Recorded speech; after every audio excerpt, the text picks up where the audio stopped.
They allegedly discovered Brian Cole Jr. as the pipe bomber based on, we were told at the time, no new tips, no new additional information, just revisiting existing information. What's your understanding of what the FBI, I mean, we know to some extent, but what did they look over? What was the new old information that they suddenly reprocessed to discover that it was this kid? I'll answer the question with a soundbite for you first. Please. And that is an existing supervisory special agent told me that once they decided to move forward, that they went to their Patsy file, quote unquote. Okay. I was going to say, who told you that? I won't ask that question. Mm-mm. Someone involved in the investigation said, we went to our Patsy file. Not involved in the current iteration of the investigation, but 5 years ago, yes, involved. Oh, okay, fine. So make sure I understand. Someone who was not involved this time around was involved in the original investigation. Correct. This time around, what involvement, I'll ask it, don't answer it. They're not involved in the investigation this time around. Correct. Okay, so there is a new team that is tasked with finding the January 6th pipe bomber as of, let's just say, January 21st, 2025. Mm-hmm. There was, this is a little bit of a controversial position. Our narrative, or contradictory is what I actually meant to say, a narrative coming from the likes of Kash Patel and Dan Bongino, because if you will recall that when they first were, sworn into office and they received the confirmations, they listed their top three priorities of their new FBI administration and goals. And the first thing out of their mouth was the January 6th pipe bomber, to find that. And as such, they were on record as saying that we are putting together the crack team right now. But then again, fast forward several months, and then they came back and said, okay, we have changed the team. Now we put together a new team. So we don't really know, by saying they put together a new team, if they were using the old guys from 5 years ago, reactivated them in terms of this apparently cold case when they first took office, or whether they reconstituted that at the time and then reconstituted it here a couple of months ago. We don't know. Okay, and I want to understand the context, or I know what the implication means. The individual who said that is no longer in the file, but within the FBI, I presume everybody do I presume everybody knows what's going on, or are there sufficiently siloed teams that someone, your source might not actually have any meaningful insights as to what's going on in the investigation? This particular case is overtly siloed. It is at the highest restricted access to the FBI file. You can't. I mean, if you go in there as a curious agent from anywhere in the country, whether you're in Omaha, Nebraska, or you're at the Washington field office, and as a curious, you want to see what the updates is on this particular case, you will find that it's restricted, highly restricted access. You will not be able to look it up. Now, what will happen, though, is because you hit the keystrokes, they'll know that you looked for it, and you'll probably get an email or a visit from your supervisory special agent. So why were you looking into the pipe bomb thing? Well, and I want to bring this up because it's interesting. It says, so in other words, they were going to use this Patsy and set Kash and Dan up to use this guy from the file. This is why, there's multiple ways this can be played. If your source is a good guy, or even if he's a bad guy, he might be divulging that this was potentially something to set up and humiliate the current Trump administration, and they always had it on the back burner. But one thing I can sort of surmise from this individual who told you, let's go to we were told, they went to the Patsy file, they had already investigated Brian Cole Jr. from 5 years ago. That's what it necessarily implies, right? That's correct. Okay. And they had investigated him 5 years ago. Do you know the context? I'm going to ask a lot of questions. I'm going to get in trouble. Do you know the context under which the prior DOJ FBI decided to drop the investigation, or decided that Brian Cole was not the guy? No, we don't know why. But here's the curiosity, is that we have from the congressional report that came out early last year. This was Chairman Loudermilk's committee, the previous subcommittee that he was chairing, as well as in partnership with Thomas Massey, who was working for and on the Judiciary Committee at the time. They issued their rather extensive report, which was a synopsis of basically all that they've learned about J6 and particularly related to the pipe bomb. And one of the most curious aspects of this was the page where they released the number of actual telephone numbers.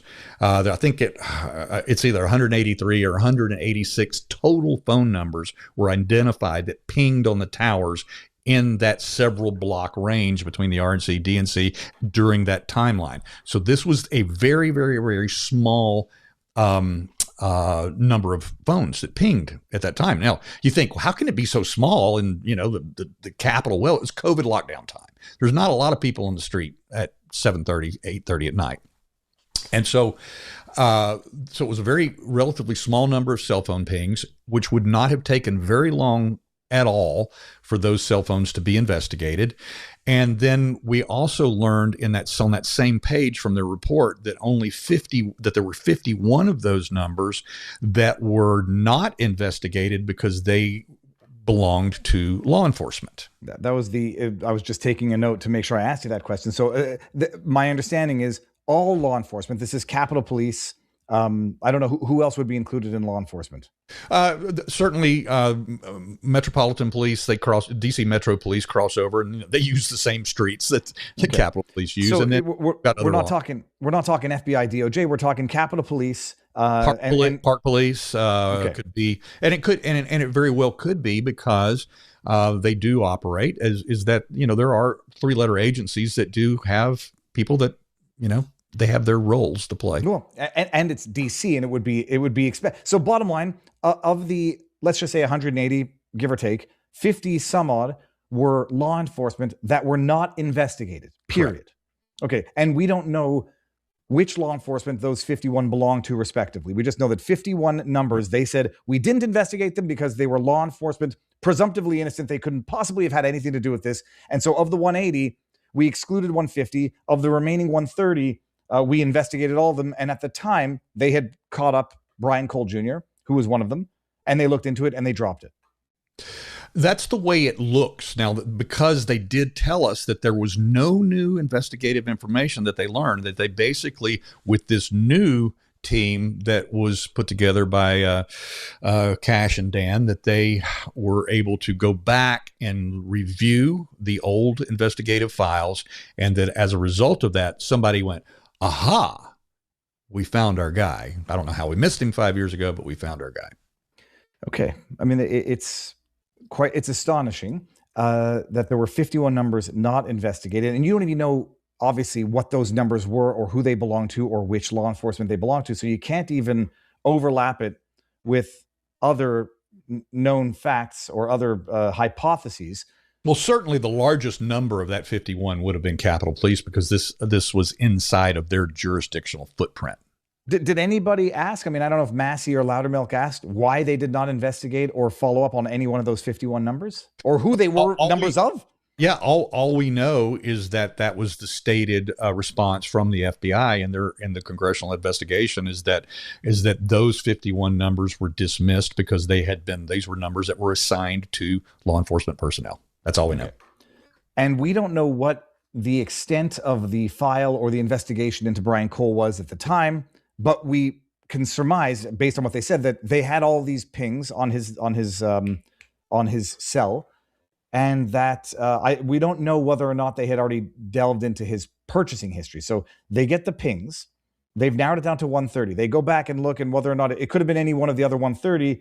They go into the purchase history, I presume, of every one of those 130 who are identified. Well, let's go back to what they said when they arrested him. They said that they did not have to go back and open up that apparently they had already built this information, that it was all in the file. Now, that's not to say that they didn't go back in and review and validate, cross-check or whatever.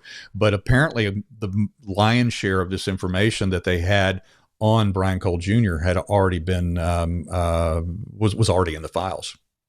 And what the heck accounts for the fact that they announced that their three priorities, I remember, was cocaine in the White House. I think it was Butler, and I believe it was January 6th. What was it? What are those the top three that they identified? The pipe bomb was number one.